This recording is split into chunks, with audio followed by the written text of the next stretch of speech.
بسم اللہ الرحمن الرحیم۔ ہمارے پیارے نبی حضرت محمد صلی اللہ علیہ وآلہ وسلم سید الانبیاء احمد مجتبیٰ حبیب خدا محمد مصطفیٰ صلی اللہ علیہ وآلہ وسلم وہ عظیم ہستی ہیں جن کی سیرت اور اوصاف کا اعلیٰ مقام ہے۔ آپ کے والد ماجد کا نام عبداللہ اور والدہ کا نام آمنہ ہے۔ آپ کا خاندان اور نسب عظمت و شرافت میں دنیا کے تمام خاندانوں سے اشرف و اعلیٰ ہے، اور یہ وہ حقیقت ہے جس کا آپ کے بدترین دشمن بھی کبھی انکار نہ کر سکے۔ چنانچہ حضرت سفیان نے جب وہ کفر کی حالت میں تھے بادشاہ روم کے بھرے دربار میں اس حقیقت کا اقرار کیا، یعنی نبی کریم صلی اللہ علیہ وآلہ وسلم ہم میں سے اعلیٰ ترین خاندان والے ہیں۔ جب آفتاب رسالت کے طلوع کا زمانہ قریب آیا تو اطراف عالم میں بہت سے عجیب و غریب واقعات کا ظہور ہوا۔ چنانچہ اصحاب فیل کی ہلاکت کا واقعہ، ناگہاں باران رحمت سے سرزمین عرب کا سرسبز و شاداب ہو جانا اور برسوں کی خشک سالی دور ہو کر پورے ملک میں خوشحالی کا دور دورہ ہو جانا،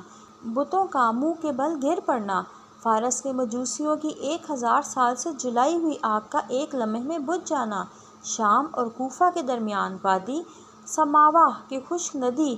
کا اچانک جاری ہو جانا، حضور اکرم صلی اللہ علیہ وآلہ وسلم کی والدہ کے بدن سے ایک ایسے نور کا نکلنا جس سے بصرہ کے محل روشن ہو گئے، یہ سب واقعات اس سلسلے کی کڑی ہیں جو حضور اکرم صلی اللہ علیہ وآلہ وسلم کی تشریف آوری سے پہلے ہی بشارت بن کر عالم کائنات کو سرور دو جہان صلی اللہ علیہ وآلہ وسلم کی آمد کی خوشخبری دینے لگے۔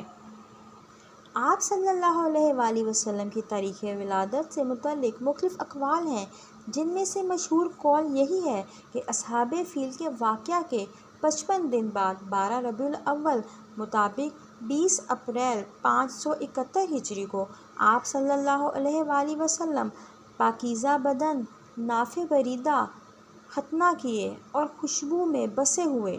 مکہ مکرمہ کی مقدس سرزمین پر اپنے والد ماجد کے مکان عالی شان میں جلوہ گر ہوئے اور پیدا ہوتے ہی سجدہ فرمایا۔ آپ صلی اللہ علیہ وآلہ وسلم کے چچا ابو لہب کی لونڈی صوبیہ خوشی میں دوڑتی ہوئی گئی اور ابو لہب کو بھتیجا پیدا ہونے کی خوشخبری دی تو اس نے اس خوشی میں شہادت کی انگلی کے اشارے سے صوبیہ کو آزاد کر دیا، جس کا ثمر ابو لہب کو یہ ملا کہ اس کی موت کے بعد اس کے گھر والوں نے اسے خواب میں دیکھا اور حال پوچھا تو اس نے اپنی انگلی اٹھا کر کہا، تم لوگوں سے جدا ہونے کے بعد مجھے کچھ کھانے پینے کو نہیں ملا سوائے اس کے کہ صوبیہ کو آزاد کرنے کی وجہ سے اس انگلی کے ذریعے کچھ پانی پلا دیا جاتا ہوں۔ حضور اقدس صلی اللہ علیہ وآلہ وسلم کی ولادت کی خوشی منانے پر ابو لہب جیسا بدبخت اور بدترین کافر بھی اچھا صلہ ملنے سے محروم نہ رہا تو اس مسلمان کا کیا حال ہوگا جو آپ صلی اللہ علیہ وآلہ وسلم کی محبت سے سرشار ہو کر شریعت کی حدود میں رہتے ہوئے ولادت مصطفیٰ صلی اللہ علیہ وآلہ وسلم کی خوشی منائے اور اپنا مال خرچ کرے۔ جب آپ صلی اللہ علیہ وآلہ وسلم کی ولادت ہوئی اس وقت آپ کے دادا حضرت عبد المطلب رضی اللہ تعالیٰ عنہ طواف کعبہ میں مشہور تھے۔ خوشخبری سن کر آپ خوشی خوشی حرم کعبہ سے اپنے گھر آئے اور والہانہ جوش محبت سے اپنے پوتے کو سینے سے لگایا، پھر کعبے میں لے جا کر خیر و برکت کی دعا مانگی اور ان کا نام محمد رکھا۔ سب سے پہلے آپ نے ابو لہب کی لونڈی صوبیہ کا دودھ نوش فرمایا، پھر اپنی والدہ ماجدہ حضرت آمنہ رضی اللہ تعالیٰ عنہا کے دودھ سے سیراب ہوتے رہے، پھر حضرت حلیمہ سعدیہ رضی اللہ تعالیٰ عنہا آپ کو اپنے ساتھ لے گئیں اور اپنے قبیلے میں رکھ کر آپ کو دودھ پلاتی رہیں، اور انہی کے ساتھ آپ صلی اللہ علیہ وآلہ وسلم کے دودھ پینے کا زمانہ گزرا۔ آپ صلی اللہ علیہ وآلہ وسلم کا جھولا فرشتوں کے ہلانے سے ہلتا اور جھولے میں چاند کی طرف انگلی اٹھا کر جس طرف اشارہ فرماتے چاند اس کی طرف جھک جاتا تھا۔ بچوں کی عادت کے مطابق کبھی بھی آپ صلی اللہ علیہ وآلہ وسلم نے کپڑوں میں بول و براز نہیں فرمایا، بلکہ ہمیشہ ایک معین وقت پر رفع حاجت فرماتے۔ جب آپ اپنے پاؤں پر چلنے کے قابل ہوئے تو باہر نکل کر بچوں کو کھیلتے ہوئے دیکھتے، مگر خود کھیل کود میں شریک نہ ہوتے۔ لڑکے آپ کو کھیلنے کے لیے بلاتے تو آپ فرماتے، مجھے کھیلنے کے لیے نہیں پیدا کیا گیا۔ جب حضور اقدس صلی اللہ علیہ وآلہ وسلم حضرت حلیمہ کے گھر مکہ مکرمہ میں پہنچ گئے اور اپنی والدہ محترمہ کے پاس رہنے لگے تو آپ کی والدہ ماجدہ کی باندی حضرت ایمن رضی اللہ تعالی عنہا آپ صلی اللہ علیہ وآلہ وسلم کی خاطرداری اور خدمت گزاری کرتی، یہی آپ کو کھانا کھلاتی، کپڑے پہناتی اور آپ کے کپڑے دھویا کرتی تھی۔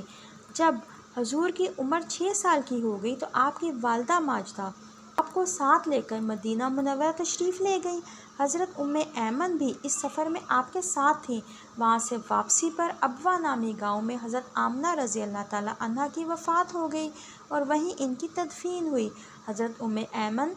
آپ کو مکہ مکرمہ لے آئیں اور حضرت عبدالمطلب کے سپرد کر دیا۔ دادا جان نے آپ کو اپنی آغوش تربیت میں انتہائی شفقت اور محبت کے ساتھ پالا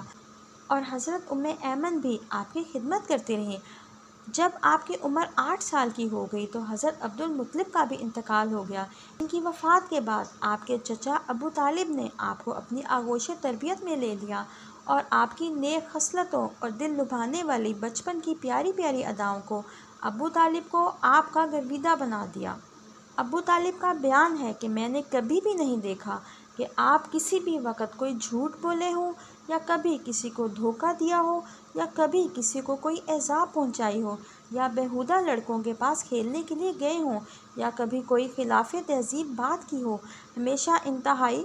خوش اخلاق، نیک اتوار، نرم گفتار، بلند کردار اور اعلیٰ درجے سے پارسا اور پرہیزگار رہے۔ اگر آپ کو ویڈیو پسند آئی ہے تو کائنڈلی سبسکرائب کریں، لائک کریں اور شیئر کریں۔ شکریہ۔